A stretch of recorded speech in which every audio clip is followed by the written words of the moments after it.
अस्सलामुअलैकुम fifth class, कैसे हैं आप सब। चलिए अपना सिलेबस खोले, देखते हैं कि आज हमने अपना नोटबुक का काम कहाँ से कहाँ तक करना है। जी तो सफ़ा नंबर 39 पर सवाल नंबर 8 जो है वो आज हम करेंगे। दिए हुए अल्फाज को अपने जुमलों में इस तरह इस्तेमाल करें कि उनकी तज़कीर व तानीस वाज़िया हो जाए, यानी उनका पता चले कि ये मुज़क्कर का जुमला है या मुअन्नस का। ठीक है, जैसे कि कलम, अहमद ने कलम खरीदा। इसी तरीके के साथ आपने ये तमाम जुमले जो है वो बनाने हैं। आगे आज हमने लिखना है सफ़ा नंबर 45 पर सवाल नंबर जीम और दाल। पहली बार अंग्रेज से मुक्का खाने के बाद शेख चिली की क्या हालत हुई। शेख चिली लड़खड़ाते हुए सड़क के किनारे गीली मिट्टी पर जा गिरे। सब्जी का थैला उनके हाथ से छूट गया और सारी सब्जियां बिखर गईं। अगला सवाल देखें, शेख चिली ने अंग्रेजी सीखने से तौबा क्यों कर ली। अंग्रेज के हाथों तीसरी बार मार खाने के बाद शेख चिली ने अंग्रेजी सीखने से तौबा कर ली। आगे लिखेंगे सफ़ा नंबर 46 पर सवाल नंबर 6। मिसाल के मुताबिक फेल की फाइल से मुताबिकत कायम करते हुए जुमले मुकम्मल करें।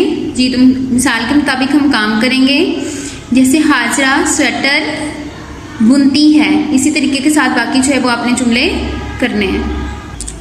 जी तो आगे सफ़ा नंबर 51 पर हमने अहम अल्फाज लिखने हैं। जी तो ये अहम अल्फाज हैं, इनको आपने नोटबुक के ऊपर भी लिखना है और याद भी करना है।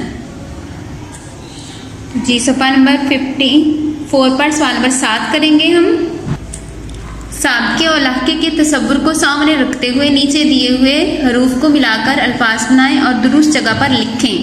जी तो यहाँ पर जो है वो साबके और लाहके हमने लिखने हैं। तो यहाँ पहले हम जो है वो उनको दायरा करेंगे, उसके बाद यहाँ लिखेंगे। जैसे यहाँ पर हमारा देखें, यहाँ से यहाँ तक हम इसको दायरा करेंगे तो ये है ज़रूरत। तो ज़रूरत हम यहाँ लिखेंगे तो ये हमारे पास लाहका बन जाएगा ज़रूरतमंद। इसी तरीके के साथ आपने ये जो है सारे करने हैं। आगे देखिए सफ़ा नंबर है हमारे पास 55, सवाल नंबर 8 लिखेंगे। दिए हुए अल्फाज के हरूफ अलग अलग करके आखिरी हरफ से नया लफ्ज़ बनाएं। नए लफ्ज़ पर अराब लगाएं और उसके मानी भी लिखें। जी यहाँ पर अल्फाज दिए गए हैं, इनके हरूफ यहाँ अलग करेंगे, आखिरी हरफ से नया लफ्ज़ बनाएंगे और उसका मानी लिखेंगे। जैसे हमारे पास है मुमताज़, यहाँ पर हम इसको तोड़कर लिखेंगे, इसके हरूफ को। आखिरी हरफ है इसका ज़ से हमने जाहिद बनाया।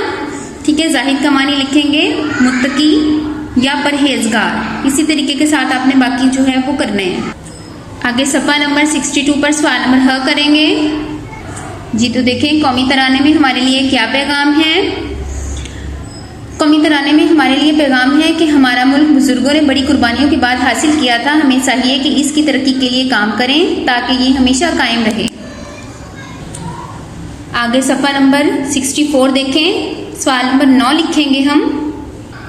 जी तो सफ़ा नंबर 64 पर दरख्वास्त लिखेंगे अपने प्रिंसिपल के नाम स्कूल की कैंटीन में मुज़र सेहत अशिया की फ़रोख्त पर पाबंदी के लिए। जी तो ये हमारी दरख्वास्त का पैटर्न है, इसको इस तरह से आपने करना है। तो आज का काम हमारा लिखने का यहाँ तक था। दुआओं में याद रखना। फी अमानिल्लाह। सफ़ा नंबर 64 पर देखें, सवाल नंबर 9 हम लिखेंगे। सवाल नंबर 9 में आपने अपने प्रिंसिपल साहब के नाम स्कूल की कैंटीन में मुज़र सेहत अशिया की फ़रोख्त पर पाबंदी के लिए दरख्वास्त लिखनी है। ये हमारी दरख्वास्त का पैटर्न है, इस पैटर्न के साथ आपने दरख्वास्त लिखनी है।